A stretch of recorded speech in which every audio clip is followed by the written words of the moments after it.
जय हिंद मेरे दोस्तों।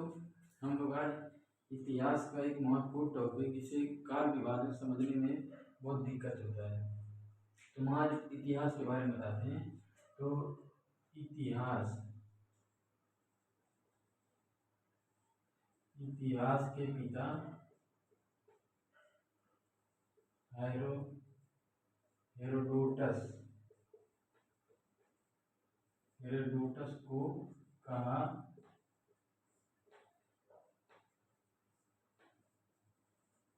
इतिहास के पिता हेरोडोटस को कहा जाता है। इनकी एक पुस्तक है बुक हिस्टोरिका।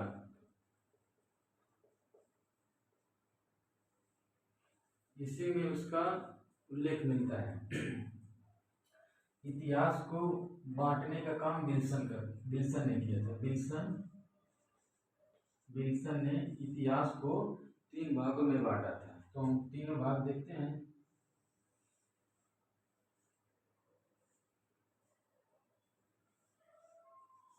पहला तो हमारा आता है प्रागैतिहासिक काल।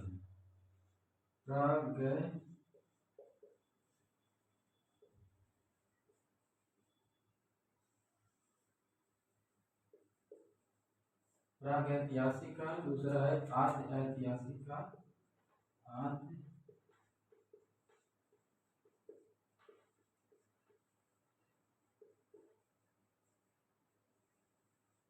और तीसरा है ऐतिहासिक काल। ऐतिहासिक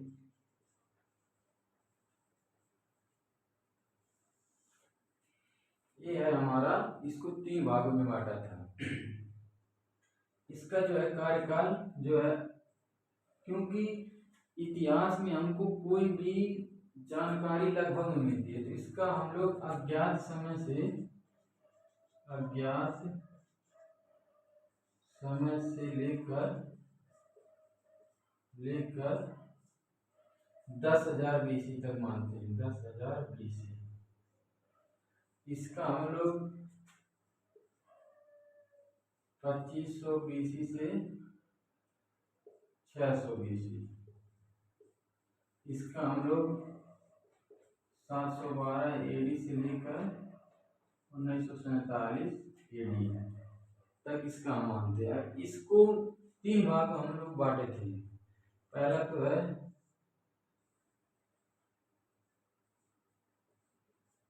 ये है पूरा पाषाण काल।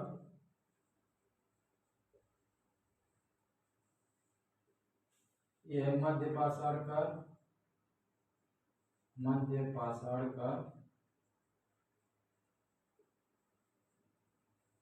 ये है हमारा नव पाषाण काल।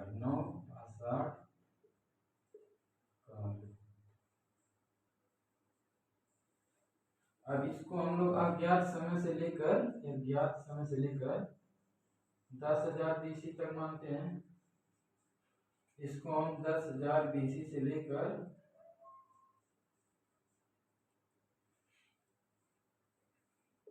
4,000 BC मानते हैं।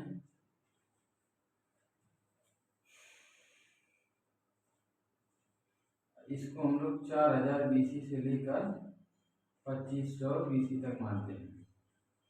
अब ये तो हमारा था ये स्ट्रक्चर।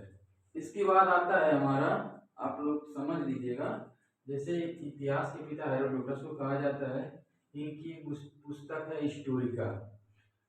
इतिहास को 3 भागों में बांटने का काम विल्सन ने किया था। विल्सन ने पहले प्राग ऐतिहासिक काल, फिर आद्य ऐतिहासिक काल, फिर ऐतिहासिक काल। फिर प्राग ऐतिहासिक काल को हम 3 भाग में बांटते हैं: पूर्व पाषाण काल, मध्य पाषाण काल, नव पाषाण काल। इसको पाषाण काल हम लोग इसलिए कहते हैं क्योंकि इसमें जो हमारे पूर्वज मानव थे वो पत्थर का प्रयोग करते थे, इसीलिए इसको हमको पूरा पाषाण काल के नाम से जाना जाता है। तो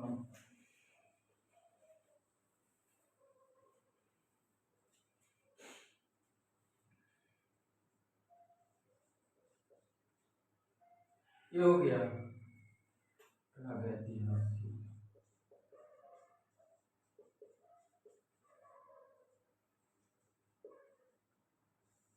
ऐतिहासिक। इसमें तो हम लोगों ने 3 भागों को देख लिया था। अब आता है आगे ऐतिहासिक। इसको हम 2 भागों में बांटते हैं। पहला भाग है सिंधु घाटी सभ्यता, सिंधु घाटी सभ्यता। इसमें है एक वैदिक काल, वैदिक काल। इसमें हमारे वेदों की रचना हुई थी। सिंधु घाटी सभ्यता का हम लोग 2500 बीसी से 1750 बीसी तक मानते हैं। ठीक। उसके बाद वैदिक काल जो है हमारा, इसमें भी दो दो दो वैदिक काल है। एक है ऋग वैदिक काल, ऋग वैदिक ऋग वैदिक काल। एक है उत्तर वैदिक काल, उत्तर वैदिक काल। ये हमारा उत्तर वैदिक काल। इसका जो समय है वो 1500 बीसी से लेकर 1000 बीसी तक। इसका जो है 1000 बीसी से लेकर 600 बीसी तक। अब ये है हमारा वैदिक काल। इसके बाद आता है हमारा ऐतिहासिक काल। ठीक है। तो बोर्ड का साइज जो है थोड़ा छोटा है, इसीलिए हम लोग मिटा मिटा के बता रहे हैं। तो ऐतिहासिक काल को हम 2 भागों में विभाजित करते हैं। इसको भी एक है हमारा मध्यकालीन इतिहास, मध्यकालीन,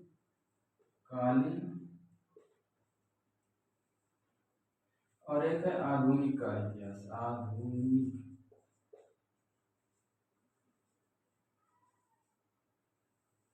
आधुनिक काल इतिहास।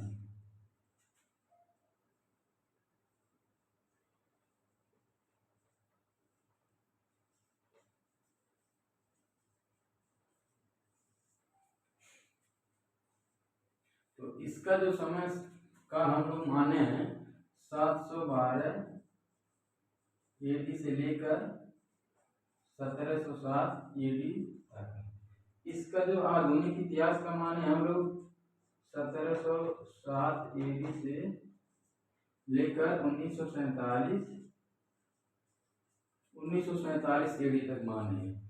एक चीज आप लोगों ने देखा होगा, कहीं हम बीसी लिख रहे हैं, कहीं हम एडी लिख रहे हैं। इसका कारण जो है हम बताते हैं।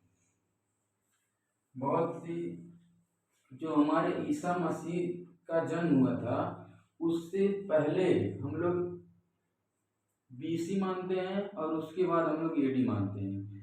बीसी का मतलब होता है ईसा पूर्व, मतलब ईसाई के जन्म से पहले, और एडी मतलब होता है ईसाई के जन्म के बाद। तो मान लीजिए हमारा ईसाई का जन्म हुआ, ठीक। इससे पहले हम लोग बीसी करते हैं, इसके बाद एडी कहते हैं। हिंदी में बोले तो इसको ईसवी बोलते हैं और इसे ईसा पूर्व बोलते हैं। ठीक। अब हमारा जो एक था डायनासोर,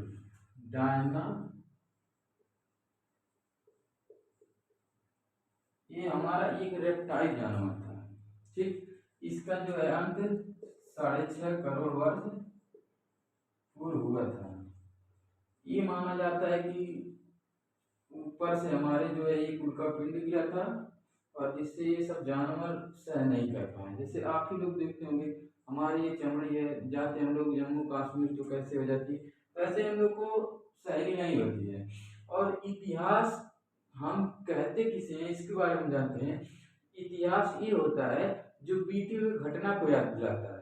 अब ऐसा नहीं कि हम लोग परसों करवा चौथ भूखे हैं तो उस घटना को याद दिलाए, ऐसा घटना जो मानव जीवन में कुछ परिवर्तन ही हो। जैसे हम लोग बहुत देखते हैं सिकंदर भारत में आया, बहुत सारे राजाओं ने आक्रमण कर दिया, अंग्रेजी कंपनी आई, तो ये सब मानव जीवन की बताती हैं, इसलिए हम इन सबको पढ़ते हैं। हमको उम्मीद होगा कि आप लोगों को बहुत अच्छे से समझ आया होगा। ठीक है मेरे दोस्तों, बाकी बाद में